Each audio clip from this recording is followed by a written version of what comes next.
Karena saya anak muda Gen Z zaman sekarang dan Bapak selalu mengedepankan untuk kebebasan mengemukakan pendapat. Jadi saya ingin bertanya kepada Bapak, di tengah-tengah banyaknya orang yang memberi rapot merah pada kinerja Bapak ketika menjadi Gubernur DKI Jakarta, kenapa Bapak masih ingin mencalonkan untuk memimpin Indonesia? Apa motivasi Bapak, landasan Bapak yang membuat Bapak percaya bahwa Bapak bisa menjadi pemimpin untuk Indonesia yang dari Sabang sampai Merauke, bukan hanya Jakarta, bukan hanya Pulau Jawa, Pak? Terima kasih, Pak. Yang kedua,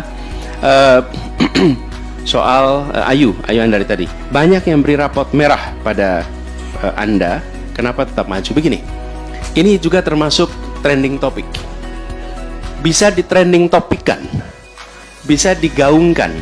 Karena itu saya mengusulkan ketika menilai, bukan dari menilai apa yang dikatakan di sosmed. Ketika menilai begini, apa yang dijanjikan dan apa yang terlaksana, disitulah penilaian yang paling objektif.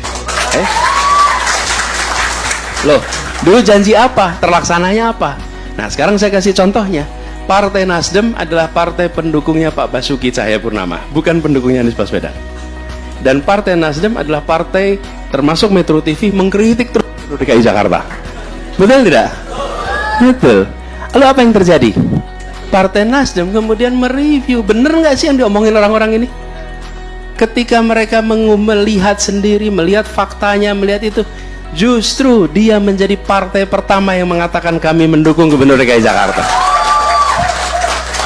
Loh, kalau yang dukung Anies pertama kali PKS, memang PKS dari dulu mendukung. Betul tidak? Loh, ini adalah mereka yang terus-menerus mengkritik sampai pada akhirnya, Bung, berhentilah ngomong soal fiksi ini. Saya pengen lihat faktanya. Tunjukin faktanya. Lihat apa yang terjadi di Jakarta, apa yang dijanjikan di Jakarta, apa yang muncul di Jakarta. Ternyata banyak yang tidak dijanjikan malah dilaksanakan di Jakarta. Jadi kemudian ketika tadi ditanya kenapa saya tidak pernah mengajukan diri, mana Ayu tadi? Ayu, saya tidak pernah mengajukan diri. Ayu, saya ini lagi tengah-tengah bertugas, dipanggil Anies, kami menugaskan Anda menjadi calon presiden. Bukan saya datang ke Nasdem, ke PKS, saya mau jadi calon, bukan. Dan ketika itu dikatakan, saya bilang izinkan saya untuk memikirkan tentang tugas ini. Apa yang saya kerjakan? Tanya sama ibu lah. Kalau ibu saya ridho, saya jalanin. Kalau ibu saya tidak ridho, saya tidak akan jalanin. Sesimpel itu. Jadi saya kemudian bilang, kalau Partai Nasdem yang dulunya tidak mendukung malah jadi pendukung pertama, dan akibat mendukung Anies, apa yang terjadi pada Nasdem? Harus saya ceritakan di sini. Udah tahu semua kan? Apa yang terjadi coba?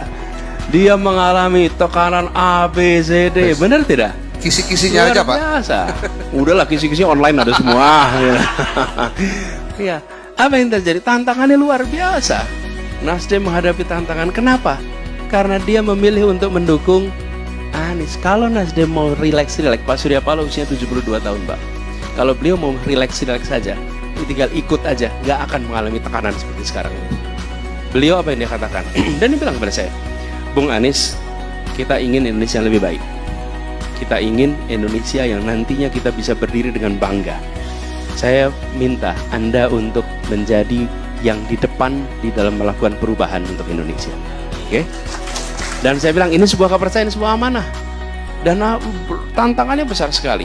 Jadi Ayu, ketika dikatakan, misalnya ini saya katakan bahwa ini air minum, tapi kalau ada 1000 orang mengatakan ini adalah air keras, maka terbentuklah persepsi ini adalah air keras. Gimana cara membantahnya? Saya bikin trending topik juga air minum. Bukan. Cara membantahnya cukup sederhana. Buka tutupnya, minum airnya. Oke? Begitu diminum dan sehat, maka ini bukan air keras. Sama. Anies Baswedan dikasih raport merah di trending topikan. Tidak usah dijawab pernyataan dengan pernyataan. Jawab dengan kenyataan.